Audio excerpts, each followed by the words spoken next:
वीरान हवेली का राज। एक गांव के किनारे पर एक पुराने जमाने की वीरान हवेली खड़ी थी। लोग कहते थे कि इस हवेली में रात के वक्त अजीब आवाजें आती हैं। कभी दरवाजा खुद ब खुद खुल जाता और कभी ऐसा लगता जैसे कोई आहिस्ता आहिस्ता चल रहा हो। इसीलिए गांव के लोग शाम के बाद इस हवेली के करीब जाने से भी डरते थे। एक दिन गांव में अली नाम का एक बहादुर लड़का आया। उसने लोगों की बातें सुनकर हंसते हुए कहा, ये सब फजूल बातें हैं, भला भूत भी कहीं होते हैं। लोगों ने उसे बहुत समझाया, लेकिन अली ने फैसला कर लिया कि वो रात को हवेली में जाकर सच मालूम करेगा।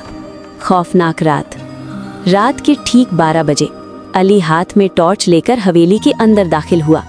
अंदर हर तरफ गहरा अंधेरा था, दीवारें टूटी हुई थीं और मकड़ियों के जाले लटक रहे थे। अचानक चर्र, ऊपर वाले कमरे का दरवाजा खुद ही आहिस्ता आहिस्ता खुल गया। अली का दिल जोर जोर से धड़कने लगा, लेकिन वो हिम्मत करके आहिस्ता आहिस्ता सीढ़ियां चढ़ने लगा।